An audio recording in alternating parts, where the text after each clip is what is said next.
조갑제 TV 시청자 여러분 안녕하십니까. 2019년 9월 30일 저녁 7시입니다. 문재인 남쪽 대통령이 국민들의 조롱의 대상이 된 것은 문재인 대통령의 잘못 때문입니다. 국민들이 유머 감각이 있어가지고 그렇게 하는 게 아닙니다. 본인이 자초한 경멸입니다.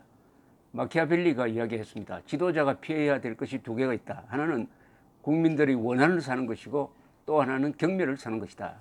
원한과 경멸을 동시에 사고 있는 문재인 씨가 오늘 화를 냈다는 이야기가 있다고 합니다. 저는 확인을 안 했는데 이 황교안 대표가 그 이야기를 듣고 의원총회에서 이런 발언을 했습니다.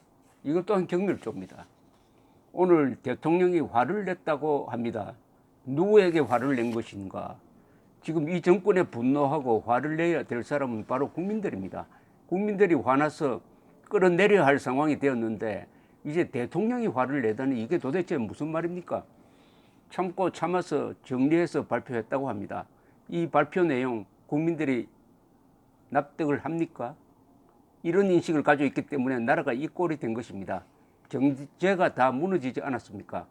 안보 파탄에 빠져버리지 않았습니까? 외교 제대로 되는 일 있습니까? 대통령이 밖에 나가면 계속 외톨이가 되고 공동 기자회견 한다고 해서 말 한마디 하지 못하고 무시당하는 대한민국이 그런 나라였나요? 정말 총체적으로 망가뜨리고 있습니다. 그런데 문재인 대통령은 이 말이 워낙 행동과 다르게 나타나기 때문에 이런 생각이 듭니다. 두 개의 인격치가 있느냐? 문재인이라는 사람이 두 사람 있는 게 아닐까 하는 생각이 듭니다. 예컨대 요사이 윤석열 검찰총장에게 화를 내는 문재인 씨가 있고 지난 7월 25일 윤석열 신임 검찰총장에게 이런 말을 한 문재인 씨가 있는데 이 같은 사람일 수가 없어요. 7월 25일 뭐라고 이야기했느냐? 윤 총장에게 임명장을 준 뒤에 윤 총장은 권력형 비리에 대하여 권력에 휘둘리지 않고 권력의 눈치도 보지 않고 사람에게 충성하지 않는 자세로 엄정하게 처리하여 국민들의 환영을 받았다. 희망을 받았다. 앞으로도 그런 자세를 계속 끝까지 지켜달라. 제가 그 점을 강조하는 것은 그런 자세가 살아있는 권력에 대해서도 똑같은 자세가 되어야 한다고 생각하기 때문이다. 우리 청와대든 또는 정부든 또는 집권 여당이든 만에 하나 권력형 비리가 있다면 그 점에 대해서 정말 엄정한 그런 자세로 임해달라. 그렇게 해야만 검찰의 정치적 중립에 대하여 체감도 하게 되고 권력의 부패도 막을 수 있다. 딱 이대로 하고 있습니다. 그런데 화를 냈대요. 윤석열 총장에게 자기 말을 열심히 추종하면서 살아있는 권력을 수사를 한다고 칭찬을 해야 될 텐데 화를 냈다니까 참 두 개의 인격체가 있는데 그런데 본인이 그 모순을 잘 모르는 것 같습니다. 여기서 한 말과 저기서 한 말이 모순된다는 사실 자체를 모르는 것 같아요. 그러면서 지금 인권 존중을 하면서 아니 인권 존중 차원을 넘어서 조국을 잘 봐주면서 휴대전화도 압수도 하지 않고 아직도 소환도 하지 않고 잘 하면서 잘 대우하면서 수사를 해주는데도 이게 무슨 인권 탄압이나 되는 것처럼 지지 세력을 부추겨 가지고 이렇게 검찰을 압박하고 있는데 이게 검찰을 압박하는 게 아닙니다. 국가기관을 압박하고 있습니다. 대통령이 권력으로 선동을 해가지고 검찰이라는 국익 법익 수호 기관을 지금 압박하고 있습니다. 그러니까 자유한국당에서는 이거야말로 쿠데타적 발상이다. 쿠데타적 행동이다. 라는 아주 격렬한 반응이 나오고 있는데 오늘 문재인을 조롱하는 최고의 글이 하나 있습니다. 이게 문화일보 사설입니다. 문재인 씨를 뭐라고 했느냐? 조국 호위 무사를 자임하고 나섰다. 아니 문재인 대통령을 조국 법무장관의 호위 무사라고 했습니다. 이게 지나치게 들리지 않습니다.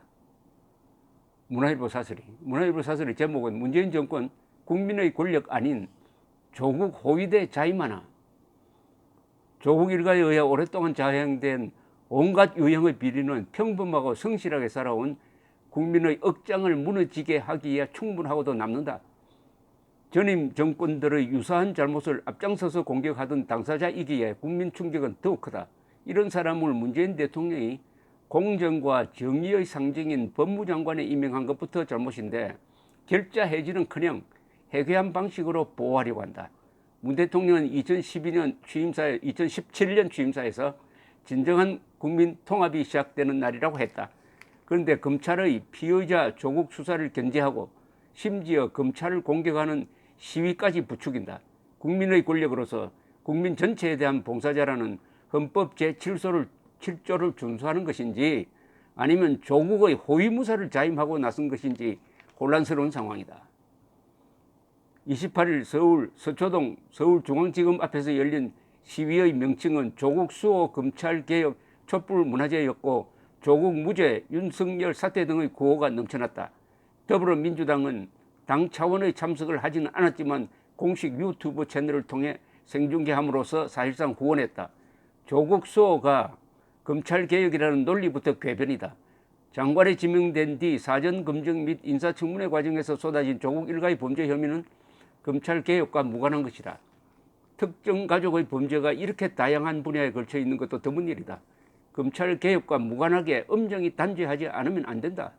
인권 침해나 피의 사실 공표 등 검찰의 수사 방식에도 별다른 문제가 드러나지 않았다. 전임 대통령들과 대법원장까지 교도소에 보냈던 이른바 적폐청산 수사에 비하면 소극적이라고 해야 할 정도다. 이런데도 문 대통령은 시위 전날 검찰은 인권을 존중하고 절제된 검찰권 행사가 무엇보다 중요하다고 했다. 수사에 대한 경고로 비쳤다. 장관이 검사에게 전화로 압박한 것에 대해서는 한마디도 없었다. 2달 전 윤석열 검찰총장에게 임명장을 주면서 살아있는 권력도 엄중하게 수사하라고 해놓고 이젠 충견을 압박하는 셈이다. 집회 직후에도 청와대는 국민 목소리를 무겁게 받아들여야 한다고 했다. 여권에서는 촛불 시위를 이어갈 것이라고 한다. 민주 법치 국가에서 시위는 정치적 사회적 약자들의 마지막 저항 수단이다. 집권 세력이 앞장서서 관제 시위를 선동하는 것은 민주국가의 모습도 아니다. 특히 정치적으로 불편한 세력을 겨냥한다면 진보 보수의 문제를 넘어 독재와 파시즘의 징표다. 21세기 대한민국에서 그런 상황이 버젓이 벌어지고 있다. 여기 파시즘, 나치즘, 문화대혁명 이런 이야기가 요새 많이 나오는데 이게 공통점이 있습니다. 권력이 선동에 나서는 겁니다. 권력이 선동에 나서는 것을 우리가 파시즘, 전체주의, 나치즘이라고 합니다. 북한 노동당 정권의 선동이 이 전형적인 권력에 의한 선동입니다. 원래 권력자는 선동을 하면 안 됩니다. 왜냐하면 권력만 있으면 되지 이걸 가지고 또 선동과 결부시키면 사람을 잡습니다. 떼주고 물 만들어냅니다. 그런데 문재인 세력은 자유민주 대한민국을 파쇼로 보는 자들이 그 안에 많이 있습니다. 그런데 하는 짓이 꼭 파시스트 같이 행동합니다. 파시스트. 이승만 대통령이 일찍이 북한 정권을 뭐라고 불렀느냐? 코미 나치스라고 그랬어요. 커뮤니스트 플러스 나치스트. 즉 공산주의적 계급 독재론과 나치스트, 종족주의적 선동을 같이 결합시킨 인류 최악의 정치 집단이 북한 노동당 정권이다. 아니 문재인 대통령은 국민들의 투표로서 선출된 사람인데 뭐가 부족해가지고 지금 이런 선동으로 정권을 유지하려고 합니까? 국민들의 신뢰가 있으면 충분한데 뭐가 불안해서 이렇게 하는지. 어쨌든 문재인 대통령을 무덤까지 따라갈 사람이 한 사람이 있습니다. 문재인 대통령이 권력의 갑옷을 벗고 나가더라도 이 사람의 마지막 글을 따라다닐 것입니다. 바로 작년 12월 투신 자살한 이재수 전 기무사령관이 남긴 유서입니다. 이 유서는 수신인이 문재인인 거하고 마찬가지입니다. 제가 한번 읽어드리겠습니다. 세월호 사고 시 기무사와 기무부대원들은 정말 헌신적으로 최선을 다했음. 5년이 다 되어가는 지금 그때의 일을 사찰로 단죄하다니 정말 안타깝다. 이 사찰로 단죄한 사람이 문재인입니다. 수사도 하기 전에, 재판도 하기 전에. 이게 바로 인권 탄압의 전형적인 경우죠. 문재인 본인이 검찰청 법을 위반하면서까지 인권 탄압을 자행해놓고 지금 윤석열 검찰총장 보고 인권 탄압하지 말라고 하는데 인권 탄압한 적이 있습니까? 자기들이 인권 탄압해놓고 윤석열 총장의 아주 합리적 온건한 수사를 인권 탄압으로 몰아가지고 검찰을 장악하겠다는 이런 수법인데, 이재수 씨가 남긴 이 유언이 문재인을 끝까지 괴롭힐 것입니다. 지금까지 살아오며 한 점 부끄러움 없이 살았지만 전역 이후 복잡한 정치 상황과 얽혀 제대로 된 일을 할 기회를 얻지 못했다. 지금 모처럼 여러 비즈니스를 의욕적으로 추진하고 있는 즈음에 이런 일이 발생하여 여러 사람에게 미안하다. 영장 심사를 담당해준 판사님께 경의를 표하며 이번 일로 어려운 지경에 빠지지 않기를 바랄 뿐이다. 이 말은 뭐냐면은 영장을 기각했다고 해가지고 당시에 또 이상한 세력들이 판사를 공격하는 걸 걱정해 주는 겁니다. 이 사람이 자살하기 직전까지도. 검찰 측에게도 미안하며 내가 모든 것을 안고 가는 것으로 하고 모두에게 관대한 처분을 바랍니다. 군, 검찰 및 재판부에 간곡하게 부탁합니다. 가족, 친지 그리고 나를 그동안 성원해 준 모든 분들께 정말 죄송하며 용서를 구합니다. 참 이런 자세가 어떻습니까? 자살하면서도 용서를 구한답니다.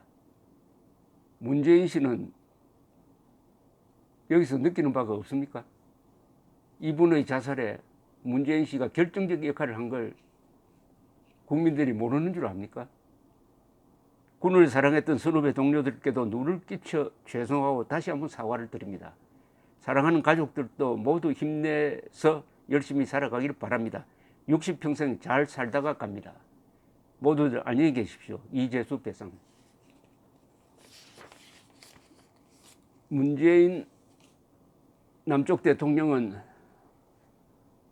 국민을 무시하고 국군을 위기에 빠뜨리고 국가를 부정하는 사람입니다. 그러면은 국민을 버린 대통령이니까 국민도 문재인을 버려야 합니다. 10월 3일 두고 봅시다. 감사합니다.